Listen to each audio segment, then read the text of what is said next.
On August 27th, 1664, heavily armed British warships entered the harbor. The colonists signed a petition requesting to be ruled by the British, so they wouldn't have to brush their teeth any longer and could be certain they were better than everyone else. The English quickly renamed New Rotterdam Liberty City, after a generous donation by the Bank of Liberty for sponsorship rights. Every single place the British population went, the invisible hand of God prepared a space for them by, well, you know, conveniently destroying and eradicating the native population. Soon the colony expanded, and areas were named after heavily inbred members of their Germanic royal family. Broker was named after Sir William Broker III, the king's bastard son, who was conceived by a milkmaid. The region to its north was called Dukes after the word dookie, as the people in the area smelled like shit. The peninsula to the north of that was named Bohan, after Bohan, a Dutch word meaning Dutch word. And the area across the river was dubbed Alderney, after Philip de Alderney, who was the only person who could tolerate living in an oily, mosquito-filled swamp full of industrial wastelands and soccer moms.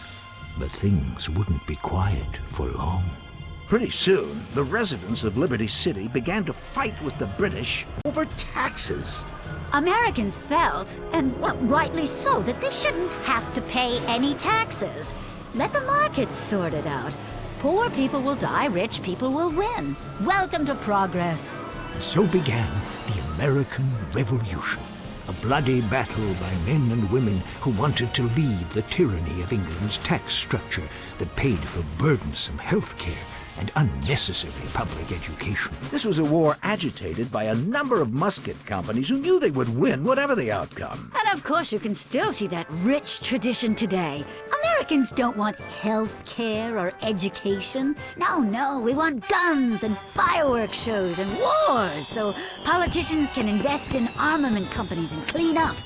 And of course we want drugs. Oh, yes, lots of those. Strong ones you take with young co-eds when discussing their thesis and then begin to rub their thighs while they say, "Didn't I hear you on that documentary?" And you whisper to them until they pass out. But I digress. The American Revolution was bloody. Soon the French joined in the war to help the struggling American insurgency. No, they did not. Yes, they did. They joined in by sending a big statue, which won us the war when the British all died laughing at a giant Martian transvestite eating an ice cream cone. Whatever. We saved their asses in WW too. Get me some freedom fries. The Revolutionary War quickly ended. Residents pulled down the statue of King George and melted it into gold chains, gold teeth, and golden toilet seats. The Union Jack was taken down in Liberty City, replaced with the Stars and Stripes, and the newly liberated Americans celebrated. Soon this entrepreneurial spirit took hold, and Liberty City was unstoppable. Yes, although they were free, the people lived in squalor. You could buy a young boy on the streets for, a few pence. It was a great time to be in the top 5% of the population. It was a great time to be white. Yes, but soon meddlers like Alexander Hamilton and Thomas Jefferson came in to change the successful agrarian-based slave economy to one of excessive service fees for concert tickets and huge turnpike tolls.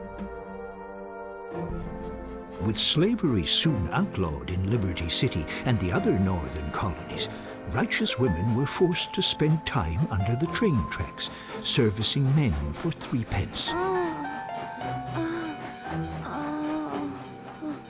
You could get your knob slobbed for less than the price of a donut. It was a nation on the up. The politicians were having a field day. You couldn't get them to vote because they were all out having their knobs slobbed. To keep the country moving forward, the capital of the nation was moved from Liberty City to a malaria swamp on the banks of the Potomac, miles to the south. Thankfully, the politicians moved out of Liberty City, and the stage was set for organized crime and mobs to really make a difference. The city soon became, Well, a microcosm of all the contrasting elements of modern life. Palaces, self-extravagance, squalor, tenements, trannies, men, women, and children crowded together like a nest of cockroaches. Just like the Liberty City of today, only with less rich hedge fund dorks trying to be homeboys. With tensions rising and civil war on the horizon, Federico Fitzpatrick planned to head off and teach the South a lesson.